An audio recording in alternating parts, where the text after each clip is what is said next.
ఓం శ్రీ గురుభ్యో నమ. ఓం ఆదిత్యాయ విద్మహే సహస్రకిరణాయ ధీమహే తన్నో సూర్య ప్రచోదయాత్. సింహ సంక్రమణ కాలం. సూర్య భగవానుడు సంవత్సరం తర్వాత తన సొంత రాశి అయిన సింహరాశిలో ప్రవేశంతో సింహ సంక్రమణం అనేది ప్రారంభమవుతుంది. ఆగస్టు 16వ తారీఖున నుండి సెప్టెంబర్ 16వ తారీఖు వరకు కూడా సూర్యభగవానుడు సింహరాశిలో ఉండటం వల్ల ద్వాదశ రాశుల వాళ్ళకి ఏ విధంగా ఫలితం ఉండబోతుంది. ఆగస్టు 16వ తారీఖు శుక్రవారం రాత్రి 7:44 నుండి మఖా నక్షత్రం ప్రథమ పాదంలో సూర్యభగవానుడు ప్రవేశంతో సింహ సంక్రమణం ప్రారంభమవుతుంది. మళ్ళీ తిరిగి సెప్టెంబర్ 16వ తారీఖు సోమవారం రాత్రి 7:42 ఉత్తరా నక్షత్ర రెండో పాద ప్రవేశంతో సింహ సంక్రమణం అనేది పూర్తి అవుతుంది. అంటే ఆగస్టు 16వ తారీఖు నుంచి సెప్టెంబర్ 16వ తారీఖు వరకు కూడా సూర్య భగవానుడు సింహరాశిలో సంచారం చేస్తుంటాడు. సహజంగా సూర్య భగవానుడు 3, 6, 10, 11 స్థానాలు సుఫలితాన్ని ఇస్తాడని శాస్త్రం చెప్పబడింది. అంటే షట్ 3 దశస్థో భాను అంటారు. అంటే 3, 6, 10, 11 స్థానాలు సుఫలితాన్ని ఇస్తాడు. సూర్యభగవానుడు రాజకీయము, కీర్తి, కోపము, ఆవేశము, ఆరోగ్యము, ఉద్యోగము, నేత్ర సంబంధమైన వ్యాధులు, పితృకారకుడు సూర్యభగవానుడు, శరీర సౌఖ్యము, శిరోవ్యాధులు, ఉష్ణము, మనోవిచారము, రాజభయము, అదృష్టము, అపజయాలన్నింటినీ కూడా కలగచేసేవాడే సూర్యుడు. అంటే మెడికల్ సంబంధించిన విషయాల్లో కానీ, ఆరోగ్య విషయంలో కానీ, ప్రమాదాలు కానీ ఇవన్నీ కూడా తెలియచేసేవాడు గ్రహము. గ్రహాలకు రారాజు సూర్యభగవానుడు. అంటే అదృష్టాన్ని తీసుకొచ్చే గ్రహం కూడా సూర్యభగవానుడే. అందువల్లే పాత రోజుల్లో మన అస్తాముద్రికం చూసేటప్పుడు సన్లైన్ ఉంది అని ఆలోచన చేస్తుంది. అంటే సూర్యరేఖ అదృష్టాన్ని ఇచ్చేవాడు ఎవరు అంటే సూర్యుడు. అంటే ఉద్యోగ భద్రత, నిరుద్యోగులకు ఉద్యోగాలు రావటం ఇవన్నీ కూడా మనకు సూర్యభగవానుడు వల్లనే అవుతుంది. ఈ సూర్యభగవానుడు అన్ని రాశులకు ఏ విధంగా ఉందో ఒక్కసారి మనం పరిశీలన చేద్దాం. వృషభ రాశి వారికి చతుర్థ స్థానంలో రవి యొక్క సంచారం వల్ల మనోవిచారములు కలగకుండా జాగ్రత్త పడాలి.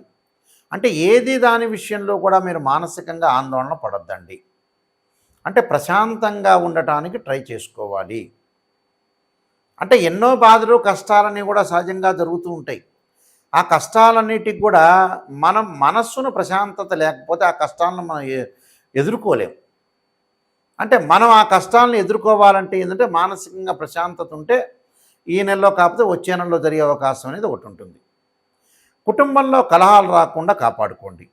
చీటికి మాటికి ప్రతి విషయంలో కూడా బయట విషయాలన్నీ కూడా తీసుకొచ్చి అన్నదమ్ముల మధ్యలో కానీ, భార్యాభర్తల మధ్యలో కానీ, అక్కచెల్లెళ్ళ మధ్యలో కానీ, అలానే తండ్రికి కొడుకు కానీ, తల్లికి కూతురుకు కానీ, అలానే తండ్రికి కూతురుకు కానీ, అంటే కుటుంబ పరంగా ఇబ్బందులు పడకుండా ఏ విషయాలు కూడా వివాదాలు, ఆర్గ్యుమెంట్స్ లేకుండా చూసుకోండి. అంటే ప్రశాంతమైన వాతావరణం గడపడానికి ప్రయత్నం అనేది ఎక్కువగా చేయాలి.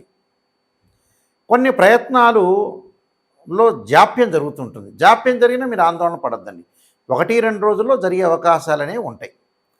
మార్గ మధ్యంలో అంటే మనం ప్రయాణం చేసేటప్పుడు కూడా కొన్ని ఆటంకాలు కలుగుతాయి. ఆటంకం కలిగింది కదా అని మనం ఆందోళన చెందాల్సిన అవసరం లేదు. ఆటంకం కలుగుతుంది. ఆటంకంలో కూడా మంచి వ్యక్తులతోటి మనకి వ్యాపార పరంగా కానీ, ఉద్యోగం పరంగా కానీ వాళ్ళతో మమేకమయ్యి ఆలోచన చేసే అవకాశాలు ఉంటాయి. వాళ్ళ వల్ల వీళ్ళకి లాభాలు కలుగుతాయి. లాభం కలగటమే కాదు, గౌరవ మర్యాదలు కూడా బాగా పెరుగుతాయి. ఆరోగ్య విషయంలో కొన్ని ఇబ్బందులు కలుగుతాయి. ఆరోగ్యం పట్ల శ్రద్ధ వహించండి. అంటే ఆరోగ్యం అనేది చాలా హెల్త్ సంబంధించిన ఇష్యూస్ రాకుండా మనం ఏదైతే ఉంటుందో దానికి సమయానికి ట్యాబ్లెట్ వేసుకోవటం, భగవంతుని యొక్క ఆరాధన, సైకలాజికల్ డిజార్డర్, మెంటలీ డిజార్డర్ లేకుండా ఉండటం మంచిది. దాంపత్య సుఖంలో కూడా కొన్ని ఇబ్బందులు కలుగుతాయి వీళ్ళకి. దాంపత్య సుఖంలో ఇబ్బందులు కలగకుండా భార్యాభర్తల మధ్యలో ఒకళ్ళు గౌరవం ఇచ్చుకోవటం, మళ్ళీ వాళ్ళు గౌరవాన్ని ఇచ్చుకునే సందర్భం ఏర్పడాలి. అంటే give respect and take respect. అంటే వైఫ్ అండ్ హస్బెండ్ రిలేషన్లో కరెక్ట్గా బాండింగ్ ఉండటం, అలాంటి డిస్ప్యూట్స్ లేకుండా ఉండటానికి ప్రయత్నం అనేది చేయాలి. ఎవరిని కూడా నమ్మొద్దండి. ఆవేశాన్ని, కోపాన్ని తగ్గించుకోవటం చాలా మంచిది. ఉద్యోగ భద్రత కూడా అవసరం. ఉద్యోగ భద్రత అవసరం అంటే ఏమిటి? అధికారులకు కానీ, పక్కనుండే మనకేదే సహచరుల మిత్రులు ఉంటారు, వాళ్ళది సందర్భోచితంగా మాట్లాడండి, అసందర్భంగా మాట్లాడద్దండి. అంటే వాళ్ళకి ఏదైతే ఉంటుందో, వాళ్ళకి ఇష్టమో వాడిని లౌకికంగా అంటుండండి అంతే. అంటే కాంట్రవర్షన్ లేకుండా కాంప్రమైజింగ్ ఇస్ బెస్ట్ పాలసీ. కాంట్రవర్షన్ చేయొద్దండి. అంటే ప్రతిదానికి కూడా మనం ఆచితూచి అడుగు వేయాలి. ప్రశాంతత కూడా చాలా ఇంపార్టెంట్. అలానే ఎవరిని నమ్మొద్దండి. నమ్మినట్టు మాత్రం నటించండి. అలానే బంధుమిత్రులతోటి కొంత ఆందోళన ఉంటుంది. అంటే వాళ్ళ యొక్క ఆరోగ్యపరంగా కానీ, వాళ్ళకి ఏదో కొన్ని మిస్టేక్స్ జరగటం వల్ల కూడా కొంత మీరు బాధలు పడే అవకాశాలు ఉంటాయి. కాబట్టి బాధలు పడద్దు అని ఎవరు చెప్పరు, కానీ కొంత పడతారు. కానైనా తగ్గించుకోవాలి కదా. ఎందుకంటే లేనిపోని విషయాల్లో మనం ఆందోళన చెందకూడదు. వీళ్ళు మధ్యవర్తిత్వం కూడా వీళ్ళకి మంచిది కాదు. విద్యార్థులు చదువు పట్ల చాలా కాన్సన్ట్రేషన్ చేయాలి. లేకపోతే ఏంటంటే పోటీ పరీక్షల్లో కానీ వాటిలో ఎదుర్కోలేని స్థితి ఏర్పడే అవకాశాలు ఉంటాయి. అంత ఎదుర్కోలేని స్థితి అనేది మనకు ఉండకూడదు కదా. విద్యార్థులు శ్రద్ధ పెట్టాలి, వేరే వ్యాపకాలు తగ్గించుకొని ముందుకు వెళ్ళాలి. నిరుద్యోగులకి ఆశించినంత ఉద్యోగం రావటానికి బాగా అధిక శ్రమ పడతారు, చాలా కష్టపడాల్సి వస్తుంది. అలా కష్టపడండి. కష్టపడటంలో ఎప్పుడు కూడా తప్పు లేదు. ఉద్యోగం అనేది సాధించుకోవాలి. విదేశాలకు వెళ్ళే ప్రణాళికలు సిద్ధం చేసుకుంటారు వీళ్ళు. విదేశాలకు వెళ్ళే అవకాశాలన్నీ ఏర్పడతాయి.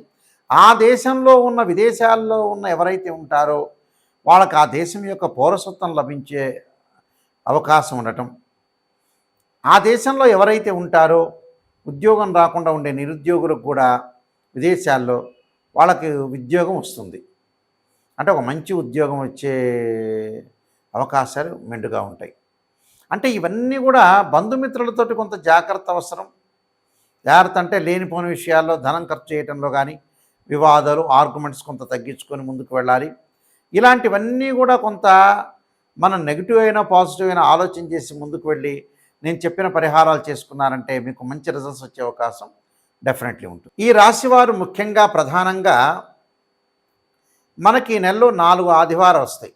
సూర్యభగవానుడి యొక్క అనుగ్రహాన్ని మనం పొందాలంటే శ్రీ ఆదిత్య స్తోత్ర పారాయణం చేయాలి. అంటే ఆదిత్య హృదయ స్తోత్ర పారాయణం చేయటం చాలా మంచిది. ఇది మొదటి ఆదివారం రోజు చేయాలి. సూర్యుడు ఉదయించిన తర్వాతే చేయాలి. చాలామంది కూడా ప్రాతకాలం చేస్తూ ఉంటారు. అంటే బ్రాహ్మీ ముహూర్తంలో కానీ, సాయంకాలం వేళ కానీ చేస్తుంటారు. అలా చేయకూడదు. ఆదిత్య హృదయ స్తోత్ర పారాయణాన్ని ఎప్పుడు కూడా సూర్యుడు ఉదయించిన తర్వాత, సూర్యుడు అప్పుడు లేలేత కిరణాలతో ఉంటాడు కాబట్టి సూర్యుడికి అర్ఘ్యం విడవటం కానీ, అలానే ఆదిత్య స్తోత్ర పారాయణం చేయడం చాలా మంచిది. ఈ రాశి వాళ్ళు మొట్టమొదటి వారంలో ఆదివారం రోజున ఈ స్తోత్ర పారాయణం చేయాలి. రెండో ఆదివారం చక్కగా ఏం చేయాలి అని అంటే సూర్య గాయత్రి మంత్రాన్ని చదువుకోవాలి. ఆదిత్యాయ విద్మే సహస్రకిరణాయ ధీమే తన్నో సూర్య ప్రచోదయాత్ అనే మంత్రాన్ని, ఒకవేళ అది కుదరలేదనుకోండి, ఆదిత్యాయ విద్మే సహస్రమూర్తాయ ధీమే తన్నో సూర్య ప్రచోదయాత్ అనే మంత్రాన్ని, అంటే ఈ 2 మంత్రాలను చదువుకోవాలి. ఓం ప్రభాకరాయ విద్మే దివాకరాయ ధీమే తన్నో సూర్య ప్రచోదయాత్ అనే మంత్రాన్ని కానీ, ఓం దివాకరాయ విద్మే ప్రభాకరాయ ధీమే తన్నో సూర్య ప్రచోదయాత్ అనే మంత్రాన్ని చక్కగా చదువుకోవచ్చు. అంటే ఈ 4 మంత్రాల్లో 4 మంత్రాలు చదవచ్చు. లేకపోతే 4 మంత్రాలు ఒక మంత్రం అన్నా ఒక 21 టైమ్స్ కానీ, 27 కానీ, 54 కానీ, 108 కానీ చదువుకోవాలి. ఇది రెండో ఆదివారం సూర్యగాయత్రి మంత్రాన్ని చదువుకోవాలి. అంటే ప్రతిరోజు కూడా అర్ఘ్యం అయితే విడవాలి, ప్రతి ఆదివారం రోజున కూడా. మూడో ఆదివారం వచ్చేటప్పటికల్లా మనకి గోధుమ పిండి ఏదైతే బెల్లాన్ని కలిపి ప్రమిదలుగా తయారు చేయాలి. అంటే గోధుమ పిండి అయినా తయారు చేసుకోవచ్చు, లేదా గోధుమ పిండిలో బెల్లాన్ని కలిపి చక్కగా 2 ప్రమిదలు చేసి దానిలో ఆవు నెయ్యి వేసి ఒత్తులు వేసి దీపారాధన చేయాలి. దీపారాధన చేసి ఎక్కడ చేయాలి? గుళ్ళో అయినా దీపారాధన చేసుకోవచ్చు. అలా తయారు చేసి మన ఇంట్లో అయినా సరే సూర్యుడు ఉదయించిన తర్వాత అలా దీపారాధన చేయటం చాలా మంచిది.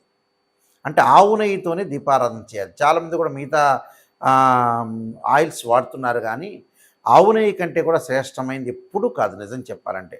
పురాతన కాలంలో సాంప్రదాయం అంతా కూడా నిజం చెప్పాలంటే, ఇప్పుడు రకరకాల నూనెలు వచ్చినాయి, కానీ ఆవు నెయ్యికున్న ప్రాధాన్యత, దాని యొక్క శ్రేష్టం అనేది ఏది ఉండదు. కాబట్టి ఆవు నెయ్యితో దీపారాధన చేయండి. 4వ ఆదివారం వచ్చేటప్పటికల్లా చక్కగా మీరు గోధుమల్ని దానం చేయండి ఒక బ్రాహ్మడికి. ఒకవేళ అది కుదరలేదనుకోండి, గోధుమలు నానబెట్టి ఆవుకు పెట్టండి. ఇది మీరు చేయాల్సింది విషయం. ఇంకా విశేషంగా మీరు చేయదలుచుకున్నారనుకోండి, గోధుమ రవ్వతోటి ఏదన్నా సరే ప్రసాదం చేసి ఒక దేవాలయంలో ప్రధాన అర్చకులకు ఇవ్వండి. ఇస్తే వారేం చేస్తారంటే చక్కగా అందరికీ కూడా గోధుమ రవ్వతో నైవేద్యాన్ని భక్తులందరికీ కూడా పంచే అవకాశాలు ఎక్కువగా ఉంటాయి. కాబట్టి వాళ్ళందరూ కూడా పంచుతారు. కాబట్టి తప్పకుండా మీరు గోధుమ రవ్వతో శుచిగా శుభ్రంగా ఇంటిలో శుభ్రంగా స్నానం చేసి ప్రసాదాన్ని దానిలో జీడిపప్పు అలానే ద్రాక్ష అంటే కొంత సువాసనలు వెదజల్లేటట్టుగా చేసుకొని చక్కగా ప్రసాదాన్ని చేసుకొని చక్కగా ఒక ఇత్తడి గిన్నెలో చేసుకొని చక్కగా స్టీల్ గిన్నె కాకుండా చేసుకున్న తర్వాత అది దేవాలయంలోకి వెళ్ళి ఇవ్వండి. ప్రధాన అర్చకులు గారు ఉంటారు కదా, వారికి ఇచ్చేస్తే వారు నైవేద్యం పెడతారు. అది వెంకటేశ్వర స్వామి దేవాలయంలో అయినా, శివాలయంలో అయినా, ఆంజనేయ స్వామి దేవాలయం ఎక్కడైనా సరే, అమ్మవారి టెంపుల్లో అయినా సరే, గణపతి దేవాలయంలో అయినా సరే, ఇలా పెట్టిన తర్వాత వాళ్ళు ఏదైతే ధూపదీప నైవేద్యాలు చేసేటప్పుడు చక్కగా ప్రసాదం పెట్టిన తర్వాత అక్కడ ఆయన హారతి ఇచ్చిన తర్వాత ఆ ప్రసాదాన్ని అందరికీ కూడా వితరణ చేస్తుంటారు, అందరికీ కూడా పంచిపెడుతుంటారు. దానివల్ల కూడా మనకి ఏదైతే కష్ట నష్టాలు కానీ, ఆరోగ్యపరంగా కానీ, ఉద్యోగ భద్రత కానీ, ఉద్యోగం కానీ, అపజయాలు కానీ, నిరుద్యోగులు కరెక్ట్గా ఆశించినంత ఉద్యోగాలు రాకపోవటం, శత్రువుల వల్ల భయము, సమస్త దోషాలు సర్వకార్య సిద్ధి జరగాలంటే, ఇష్టకామ్య సిద్ధి అంతా కూడా జరగాలంటే సూర్యభగవానుడు యొక్క అనుగ్రహం అనేది ఉండాలి.